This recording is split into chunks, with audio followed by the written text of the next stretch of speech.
Welcome students and friends. आज हम लोग इकोनॉमिक्स पढ़ेंगे क्लास 12th। आज हम लोग पढ़ेंगे बाजार के स्वरूप, फॉर्म्स ऑफ मार्केट। ऐसे चैप्टर 9 है एनसीईआरटी में, लेकिन हम लोग आज जानेंगे बाजार के स्वरूप, फॉर्म्स ऑफ मार्केट। ठीक है, देखते हैं कि क्या है। सबसे पहले अगर चैनल में नए आए हैं तो एक बार सब्सक्राइब कर दें और आइए टॉपिक से हम लोग मिलते हैं। आज हम लोग जानेंगे कि बाजार का क्या अर्थ है, बाजार की क्या विशेषता है और बाजार के कौन कौन से वर्गीकरण है, किस प्रकार उसको वर्गीकरण करेंगे। उसके बाद हम लोग को जो मेन टॉपिक पढ़ना है इकोनॉमिक्स क्लास 12th में, उसके बारे में भी जानेंगे और नेक्स्ट क्लास से हम लोग उसी का रिवीजन क्लास करना शुरू करेंगे। ठीक है, और देखते हैं तो बाजार का अर्थ, बाजार का क्या अर्थ है, what is mean of market. Okay, तो मार्केट के बारे में जानते हैं। सबसे पहले बाजार से तात्पर्य उस संपूर्ण क्षेत्र व व्यवस्था से है जिसमें क्रेता तथा विक्रेता के बीच संबंध स्थापित होता है। बाजार का संबंध किसी वस्तु विशेष व स्थान विशेष से होता है। मतलब बाजार किसे कहते हैं, बाजार वह स्थान होता है जहां पर स्थान या क्या, देखिए बाजार से तात्पर्य उस क्षेत्र व व्यवस्था से, उस जगह से है या व्यवस्था से है जहां क्रेता और विक्रेता होते हैं और उनके बीच क्या होता है, संबंध होता है, उसे हम लोग बाजार कहते हैं। बाजार का संबंध वस्तु विशेष और समय, वस्तु विशेष और स्थान विशेष हो सकता है। देखिए अब बढ़िया से समझते हैं कि बाजार हम उसी क्षेत्र को कहेंगे, उसी स्थान को कहेंगे जहां पर क्रेता और विक्रेता के बीच संबंध हो। तो क्या संबंध होगा, क्रय विक्रय होगा, क्रेता होगा तो खरीदेगा, विक्रेता होगा तो बेचेगा, दोनों के बीच संबंध हो।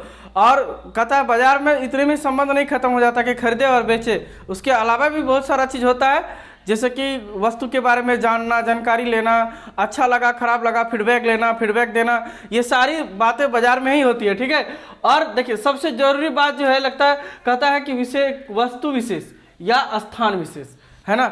वस्तु विशेष भी बाजार हो सकती है, जैसे कि स्थान विशेष बाजार होता है। जैसे आप बोल सकते हैं कि रांची का बाजार, दिल्ली का बाजार, मीना बाजार, है ना, कासिम बाजार, जो भी बाजार का नाम है उस बाजार से, कुछ चांदनी चौक का बाजार, तो ये नामी बाजार है जिसके बारे में हम लोग जानते थे। ये बाजार नहीं, हम लोग स्थान के पीछे भी बाजार कर सकते हैं और वस्तु के पीछे भी बाजार कर सकते हैं कि किसी वस्तु से रिलेटेड बाजार है, जो बाजार दिखेगी नहीं उसी के बारे में अधिकतर हम लोग को पढ़ना पड़ेगा। ठीक है, देखते हैं क्या क्या होती है। तो बाजार की कुछ विशेषताएं होती है जहां वस्तु का क्रय विक्रय होता है, ये तो आप आसानी से जानते हैं कि बाजार होगा तो क्रय विक्रय होगा ही। क्रेता और विक्रेता का होना, खरीदने वाला भी होना चाहिए और बेचने वाला भी होना चाहिए। क्षेत्र जिसमें क्रेता और विक्रेता हो, ऐसा क्षेत्र जहां क्रेता भी हो और विक्रेता हो, सेलर एंड बायर। ठीक है, खरीदने बेचने वाला और खरीदने वाला, सेलर दैट मीन विक्रेता और बायर दैट मीन क्रेता। खरीदने वाला को क्रेता कहते हैं और बेचने वाला को विक्रेता कहते हैं ना, बायर एंड सेलर। क्रेता तथा विक्रेता से घनिष्ठ संबंध और दोनों के बीच संबंध हो। केवल खरीद बिक्री का ही संबंध नहीं होता है आज का व्यापार में, इसके अलावा भी कई संबंध होता है। जब तक वो फीडबैक कस्टमर नहीं देता है तब तक सोचो कि चलते रहता है, क्योंकि हम सामान उसी के यहाँ खरीदते हैं जिनका व्यवहार और दृष्टि दोनों अच्छा होता है। सामान तो सब बेचेगा, लेकिन जिनके पास खरीदने में अच्छा लगता है उसी के पास खरीदते। ये तो बाजार के ये है कि बाजार में किस प्रकार कार्य करना चाहिए, ये एंटरप्रेन्योर का काम है कि कैसे बाजार किया जाता है। ठीक है, चलिए अब हम लोग आज जो विशेष पढ़ेंगे वो है बाजार का वर्गीकरण। ये वर्गीकरण क्या है इसके बारे में जानेंगे। तो बाजार का वर्गीकरण कई तरह से, करीबन 6 तरह से हम बाजार का वर्गीकरण कर सकते हैं। मुख्य जो हमको सबसे इम्पोर्टेंट जो है क्लास 12th में पढ़ना जो है, ये अंतिम चैप्टर है व्यष्टि अर्थशास्त्र का, जहाँ सबसे ज़्यादा जो पढ़ना है वो है प्रतियोगिता के आधार पर। किसके आधार पर, प्रतियोगिता के आधार पर ये हमको पढ़ना है। प्रतियोगिता के आधार पर बाजार को 3 भागों में बांटते हैं। एक को कहते हैं पूर्ण प्रतियोगिता बाजार, एकाधिकार बाजार और अपूर्ण प्रतियोगिता बाजार। ठीक है, full competition market, monopoly and इसको क्या बोलते हैं इंग्लिश, अपूर्ण प्रतियोगिता बाजार। ठीक है, इसी को सबसे पहले आपको पढ़ाना है और बहुत अच्छा से पढ़ना भी है। तो अपूर्ण प्रतियोगिता बाजार, पूर्ण प्रतियोगिता बाजार और एकाधिकार, ये प्रतियोगिता के आधार पर, कंपटीशन के आधार पर ये बाजार है। ठीक है, अब आता है क्षेत्र के आधार पर। ये जो है वस्तु विशेष के आधार पर वर्गीकरण किया गया है। ठीक है, कि किसी वस्तु का या किसी प्रकार के वस्तु का प्रतियोगिता, हर वस्तु में प्रतियोगिता तो है नहीं, बात करेंगे उसके बारे में भी। क्षेत्र के आधार पर, तो क्षेत्र के आधार पर हम 4 तरह से बांटते हैं। ठीक है, एक को कहते हैं स्थानीय, ये सारा हम डेफिनेशन ही बोल देते हैं या तो आप खुद भी लिख सकते हैं और इतना समग्र है कि आप समझ जाएंगे। क्षेत्र के आधार पर स्थानीय बाजार, जिसे हमारे स्थान पे जो बाजार है, हम देवघर से है तो मेरा स्थानीय बाजार जो है वो देवघर है, तो देवघर स्थानीय बाजार। प्रदेशीय बाजार, कुछ बाजार जो एक प्रदेश में होगा, झारखंड राज्य, बिहार राज्य, दिल्ली राज्य या मध्य प्रदेश कहीं भी होगा, उसको हम लोग प्रदेशीय बाजार कहेंगे। ठीक है। राष्ट्रीय बाजार मतलब पूरे देश का एक बाजार होगा, पूरे देश में सामान जो बिकती होगी उसको प्रदेश राष्ट्रीय बाजार कहते हैं। कोई भी वस्तु ऐसे ले लिया जाए, जैसे मान लीजिए हीरो होंडा बाइक है, हीरो होंडा नहीं, हीरो मोटोकॉर्प बाइक है, वो पूरे भारत में बिकती है तो उसका राष्ट्रीय बाजार है। कोई ऐसी वस्तु है जो केवल मेरे देवघर मार्केट में मिलती है ना, देवघर का पेड़ा बहुत फेमस है तो ये मेरे यहाँ का स्थानीय बाजार है। और कोई चीज़ है जो राज्य विशेष बहुत अच्छा चलता है, जैसे लाख का उत्पादन सबसे ज़्यादा झारखंड में होता है तो ये प्रदेशीय बाजार में है। और राष्ट्रीय बाजार जैसे बताया कि हीरो मोटोकॉर्प या मारुति अपनी गाड़ी बेचती है तो टाटा अपना बाइक नहीं कार बेचता है, ऑटोमोबाइल, तो ये क्या कहेंगे उसको राष्ट्रीय बाजार है उसका। अंतर्राष्ट्रीय बाजार का मतलब है जो भारत या तो किसी देश की सीमा से बाहर, अपनी देश और अपने देश के सीमा से बाहर अन्य देशों को सामान बेचता है, उसको हम लोग कहते हैं अंतर्राष्ट्रीय बाजार। भारत में कई सारी ऐसी कंपनियां हैं जो विदेशों में भी अपना सामान बेचती है, जैसे इंडियन ऑयल है, ONGC है, NTPC है, बहुत सारी कंपनियां हैं जो भारत से बाहर भी अपनी सामग्री को या वस्तु को बेचती है, उसको हम लोग अंतर्राष्ट्रीय बाजार कहते हैं। अब ये था हम लोग क्षेत्र के आधार पर वर्गीकरण किए। अब आते हैं समय के आधार पर। समय के आधार पर भी 4 भागों में बांटा जाता है। कितने भागों में बांटा जा सकता है? 4। सबसे पहले अति लघु अवधि बाजार। अति लघु अवधि बाजार, इसको हम लोग इंग्लिश से कहेंगे शॉर्ट पीरियड मार्केट, है ना। बहुत अति का मतलब है कुछ ऐसे बाजार है, कुछ ऐसी वस्तु है जो बहुत कम समय के लिए टिकती है। कच्चा सब्जी आता है मार्केट में, 2 दिन बैंगन खरीदेंगे तो अगर कोई भी तोड़ के फार्मर तोड़ के देता होगा तो 2 दिन से ज़्यादा नहीं चलेगा वो।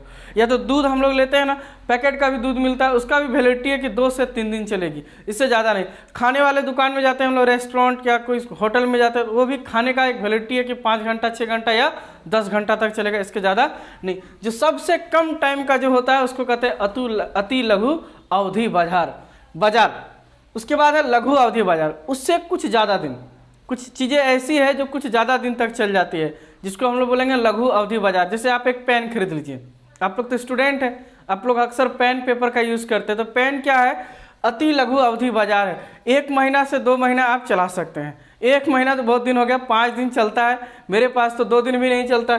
तो कहने का मतलब है अति लघु अवधि बाजार, जहाँ लगभग 10 दिन से लेकर 1-2 महीना तक जो वस्तुएं चल जाए उसको हम लोग कहेंगे अति लघु अवधि बाजार। उसको बहुत जल्दी सामान बना करके मार्केट में बेचना पड़ता है। सबसे जल्दी अति लघु अवधि को बेचना पड़ेगा, फिर लघु अवधि को बेचना पड़ेगा। ठीक है, समझ गए, जैसे पेन पेपर है।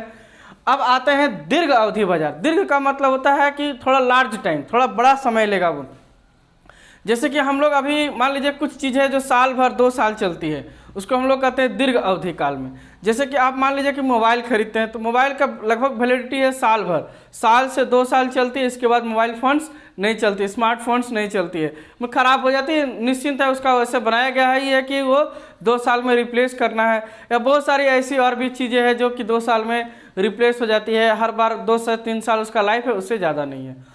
और कुछ ऐसी वस्तु है जिसको अति दीर्घ अवधि बाजार कहेंगे, जो बहुत ज़्यादा टाइम तक चलता है, 8 साल 10 साल। आप एक मशीन खरीद लिए फैक्ट्री में चलाने के लिए, या एक मारुति कार खरीद लिए, ट्रैक्टर खरीद लिए, है ना, किसान खरीद लिया, तो ट्रैक्टर 2 साल चलेगा नहीं, वो कम से कम 10-20 साल चलेगा। आप एक कार ले लिए 10 साल चलेगा, एक ट्रक ले लिए 10 साल 20 साल चलेगा। बड़ा प्लांट में मशीन चलता है 10 साल 20 साल 50 साल चलती है, जिसको हम लोग कहते हैं दीर्घ अवधि काल, उसका बहुत लंबा पीरियड होता है। ठीक है। अब है वैधानिक के आधार पर, मतलब कानून के आधार पर। कानून के आधार पर बाजार को 2 भागों में बांट सकते हैं, खुला बाजार और काला बाजार, open market and black market. English से ही कर लीजिए। तो ओपन मार्केट जहां हम लोग सामान खरीदते हैं, इसको खुला बाजार कहते हैं, और काला बाजार उसको कहते हैं जहां पे, जिसको बोलते हैं 2 नंबरी वाला बाजार, है ना, जहां पे आपको रसीद काट के नहीं देगा और कोई बाजार नहीं होगा, जहां पे वस्तु का कीमत का कोई गारंटी नहीं होगा, जो वस्तुएं सरकार बैन कर देगी, वो वस्तु अगर आपको वहां मिलता है तो उसको हम लोग काला बाजार कहते हैं। जैसे बिहार में शराब बंद है ना, और शराब बंद है, गुजरात में शराब बंद है, उसके बावजूद अगर शराब वहाँ मिलती है तो उसको क्या कहेंगे हम लोग? काला बाजार कहेंगे। इसी को हम लोग ब्लैक मार्केट कहते हैं। ठीक है, जो वैधानिक ना हो, गैर वैधानिक हो। जैसे कि आप किसी को कुछ हथियार खरीद लेता है बहुत लोग, है ना, तो कहाँ से खरीदता है? काला बाजार से। और खुले बाजार से खरीदने के लिए आपको लाइसेंस लेना पड़ता है। ठीक है। अब है वस्तु की मात्रा के आधार पर, वस्तु की मात्रा के आधार पर। अब हम लोग सबसे पहले कौन सा दुकान जाते हैं, हम लोग जाते हैं रिटेलर के पास, या फुटकर को बोलते हैं रिटेल और थोक को बोलते हैं होलसेल। तो दो तरह का होता है, एक थोक होगा, एक होगा फुटकर होगा। थोक सेल, जहाँ थोक विक्रेता कभी ग्राहकों को सीधे सामान नहीं बेचती है, थोक विक्रेता फुटकर को बेचती है। माने क्या होता है ना कि कंपनी में सामान बनती है, सबसे पहले मैन्युफैक्चर वाला लेता है, या तो डायरेक्ट थोक मार्केट में डाल देती है, और थोक मार्केट से फुटकर में जाता है, और फुटकर से हम लोग बायर है, हम लोग वहाँ से खरीदते हैं। तो दो तरह का बाजार हो, एक थोक और एक फुटकर। फुटकर जो है माने रिटेलर जो है हमेशा वो होलसेल से सामान खरीदता है। अब है वस्तु तथा सेवा के आधार पर, किसके आधार पर, वस्तु तथा सेवा के आधार पर। एक है वस्तु और एक है साधन, एक है वस्तु और एक है साधन। वस्तु और सेवा के आधार पर आप जब भी कुछ खरीदेंगे तो कुछ चीज़ें आपको फिजिकली मिलेगी, जैसे ये मार्कर है, पेन है, पेपर है, कॉपी है, मोबाइल है, ऑटोमोबाइल है, जो भी आप खरीदना चाहेंगे ये क्या है, एक फिजिकल वस्तु है, आपको दिखेगी ये वस्तु है। कुछ चीज़ें हैं जो आप बिल्कुल देख ही नहीं सकते हो, आप केवल उसको क्या कर सकते हो, महसूस कर सकते हो। आज आप एजुकेशन ले रहे हैं, है ना, एजुकेशन क्या है, ये एक फैक्टर है, साधन है, जो आपको सिर्फ सेवा आपको दे रहे हैं, हम सर्विस दे रहे हैं, है ना। होटल जाएंगे, वहाँ रेस्ट करेंगे, उसका केवल सर्विस देंगे। तो जो सर्विसेज होता है उसको वस्तु, फिजिकल, कमोडिटी बोलेंगे, और एक कहेंगे फैक्टर। ठीक है, ये था बाजार का वर्गीकरण। आज थोड़ा सा हम लोग पढ़ लेते हैं कि पूर्ण प्रतियोगिता बाजार। इसको हम लोग को जो विशेष पढ़ना है वो है पूर्ण प्रतियोगिता बाजार, एकाधिकार और अपूर्ण प्रतियोगिता बाजार। ठीक है, सबसे पहले वीडियो को एक बार लाइक कर दीजिए और सेशन में बने रहिए। नेक्स्ट वीडियो बहुत जल्द लेके आएंगे हम एकाधिकार और पूर्ण प्रतियोगिता पर। ठीक है, आज के लिए इतना ही। जय हिंद।